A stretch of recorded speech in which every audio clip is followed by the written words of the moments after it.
Shalom, salam berkat dari kami untuk pendengar sekalian. Saat ini pendengar akan diberkati dengan program Hari Ini Harinya Tuhan bagian yang ke-8. Sebuah program rohani tentang doktrin Alkitab yang menolong kita untuk semakin tertanam dalam kebenaran firman dan bertumbuh dalam kemuliaan. Bersama hambanya, Pendeta Gilbert Lumuendo, STH. Banyak orang merasa doktrin Alkitab sebagai sesuatu yang membingungkan. Tetapi tahukah saudara bahwa doktrin Alkitab intinya adalah memahami Alkitab dengan benar, dengan pemahaman yang sistematis, sehingga kita terus dapat tertanam di dalam kebenaran firman, sehingga kita terus bertumbuh di dalam kemuliaan Allah.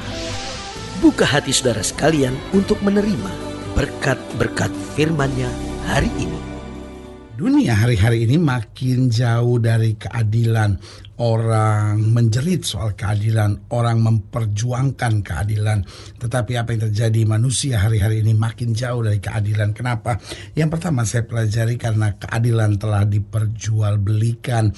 Yang namanya pengadilan bukan lagi tempat di mana keadilan dinyatakan, tetapi yang namanya pengadilan seringkali adalah tempat pasar keadilan. Kenapa?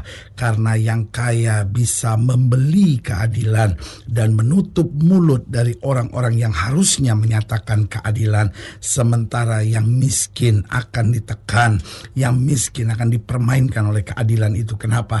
Karena tidak bisa membeli keadilan itu. Saudaraku yang kekasih dalam Tuhan, ini yang paling parah.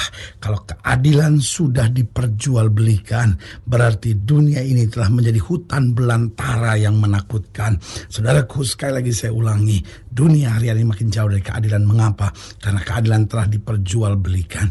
Yang kedua, karena keadilan seringkali telah berpihak kepada yang kuat dan yang berkuasa. Selama saya kuat, selama saya berkuasa, yang benar dapat saya salahkan, yang salah dapat saya benarkan, yang putih dapat saya katakan hitam, dan yang hitam dapat saya katakan putih. Yang ketiga, kenapa dunia hari-hari ini makin jauh dari keadilan? Bukan hanya keadilan telah diperjualbelikan, bukan hanya keadilan seringkali telah ada di pihak yang kuat dan berkuasa, tetapi keadilan bahkan telah dipermainkan dan diinjak-injak. Orang yang menyebut dirinya sebagai pembela keadilan, orang yang menyebut dirinya sebagai pembawa keadilan, telah mempermainkan dan menginjak-injak kebenaran.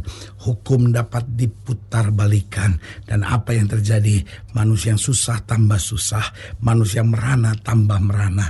Saudaraku yang kasih dalam Tuhan, dari situ kita bisa melakukan sebuah introspeksi diri. Sudahkah saya mulai keadilan itu dari diri saya sendiri?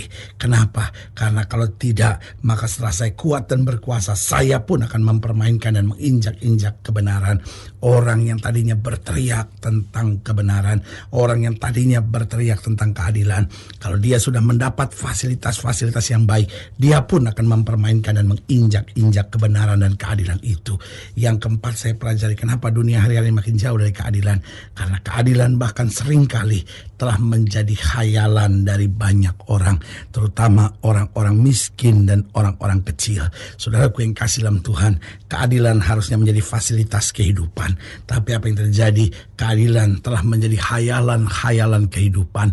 Dan yang terjadi, manusianya menghayalkan kapan dunia ini ada dalam keadilan. Bagi saya sederhana, di tangan Tuhanlah ada keadilan. Artinya, kalau saya berani berserah penuh kepada Tuhan, saya berani menyandarkan hidup saya sepenuhnya kepada Tuhan, disitulah saya akan mendapat keadilan yang sejati. Haleluya. Selamat datang dalam program kita hari ini, Harinya Tuhan, sebuah program rohani yang kembali mengingatkan kepada kita betapa pentingnya kita menjadikan firman Tuhan sebagai dasar keseharian hidup kita. Karena selama kita menjadikan firman Tuhan sebagai dasar keseharian hidup kita, langkah ke depan kita penuh dengan kepastian, kemenangan, berkat, mujizat, dan perkara-perkara besar. Haleluya. Dan dalam program ini kita sedang membahas tentang Tuhan itu hakim. Nah, saudara yang kasih dalam Tuhan, ketika manusia sudah tidak lagi bisa mendapat keadilan, Yesus berkata apa? Mari hai kamu yang letih lesu dan berbeban berat, aku akan memberi kelegaan kepadamu. Karena apapun yang kita taruh dalam tangan Tuhan, Tuhan akan memegangnya dalam keadilan dan memberkati yang benar. mengangkat yang benar dan memukul dan menjatuhkan yang salah. Saudara yang kasih dalam Tuhan, dalam program ini, dalam pembahasan kita tentang Tuhan itu hakim, kita mau sama-sama belajar dari Hakim-Hakim pasal 11, Hakim-Hakim pasal 11 ayat yang ke-12 sampai ayat yang ke-28. Hakim-Hakim pasal 11 ayat yang ke-12 sampai 28 di bawah judul perikop Yefta dan Bani Amon. Hakim-Hakim 11 ayat 12 sampai 28, demikian firman Tuhan. Kemudian Yefta mengirim utusan kepada Raja Bani Amon dengan pesan, "Apakah urusanmu dengan aku sehingga engkau mendatangi aku untuk memerangi negeriku?" Jawab Raja Bani Amon kepada utusan Yefta, "Orang Israel ketika berjalan keluar dari Mesir telah merampas tanahku dari sungai Arnon sampai ke sungai Yabok dan sampai ke sungai Yordan. Maka sekarang kembalikanlah semuanya itu dengan jalan damai." Lalu Yefta mengirim pula utusan kepada Raja Bani Amon dengan pesan, "Beginilah kata Yefta, orang Israel tidak merampas tanah orang Moab atau tanah Bani Amon. Sebab ketika berjalan keluar dari Mesir, orang Israel melalui padang gurun sampai ke laut Teberau dan tiba di Kadesh. Ketika itu orang Israel mengirim utusan kepada Raja negeri Edom dengan permintaan, 'Izinkanlah kiranya kami berjalan melalui negerimu ini.' Tetapi Raja Edom tidak mau mendengar. Mereka mengirim juga utusan kepada Raja negeri Moab, tetapi Raja ini menolak. Maka orang Israel tinggal di Kadesh. Kemudian mereka berjalan melalui padang gurun, menempuh jalan keliling tanah Edom dan tanah Moab, lalu sampai ke sebelah timur tanah Moab. Maka berkemahlah mereka di seberang sungai Arnon dengan tidak masuk daerah Moab, sebab sungai Arnon itulah batas daerah Moab. Lalu orang Israel mengirim utusan kepada Sihon, raja orang Amori, raja di Heshbon, dan orang Israel meminta kepadanya, 'Izinkanlah kiranya kami berjalan melalui negerimu itu sampai ke tempat yang kami tuju.'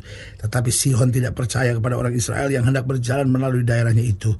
Maka dikumpulkan seluruh rakyatnya, ia berkemah di Yahas, lalu berperang melawan orang Israel.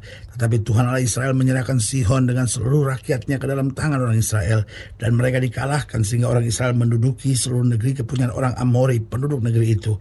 Demikianlah dimiliki orang Israel seluruh daerah orang Amori itu, dari sungai Arnon sampai ke sungai Yabok, dan dari padang gurun sampai ke sungai Yordan.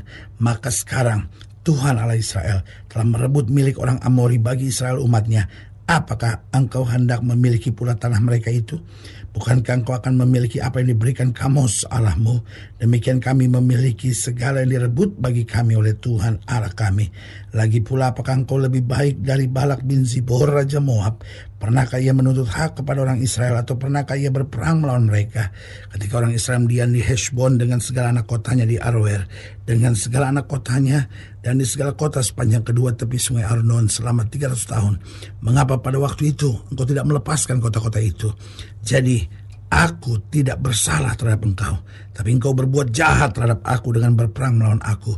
Tuhan, hakim itu, dialah yang menjadi hakim pada hari ini di antara orang Israel dan Bani Amon.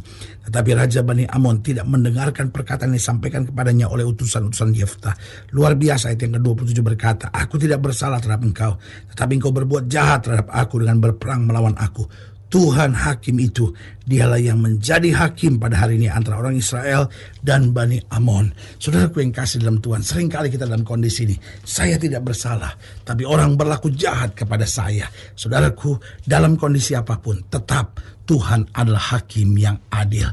Apa artinya Tuhan adalah hakim yang adil? Yang pertama saya pelajari, dia tidak buta dan dia tidak tuli. Apa artinya dia tidak buta dan tidak tuli? Dia lihat dengan jelas apa yang terjadi. Dia dengar, dia tahu persis apa yang sedang berlangsung. Dan karena dia tahu dan dia lihat, berarti dia juga mengerti yang terbaik bagi anak-anaknya. Saudaraku yang kasih dalam Tuhan, Alkitab jelas berkata, "Barang siapa ku kasih, aku hajar dan ku tegur." Kalau kita salah, meskipun kita anak Tuhan, meskipun kita pikir saya benar, tapi kalau kita salah, Tuhan pasti memukul kita. Alkitab ajarkan kepada kita bahwa Tuhan ialah Allah yang mendidik anak-anaknya. Saudaraku yang kasih dalam Tuhan, berarti ketika kita salah, Tuhan juga akan pukul kita. Musa salah, Musa dipukul Tuhan. Tetapi sebaliknya, kalau kita sebagai anaknya benar, tidak perlu takut. Orang boleh menginjak-injak keadilan, orang boleh memperjualbelikan kebenaran. Tapi sebagai hamba Allah, saya mau ingatkan, tetap Tuhan hakim yang adil. Dia tidak buta, dia tidak tuli. Dia mengerti yang terbaik bagi anak-anaknya. Yang kedua, karena Tuhan Tuhanlah hakim yang adil. Dia mengerti hati dan pikiran kita.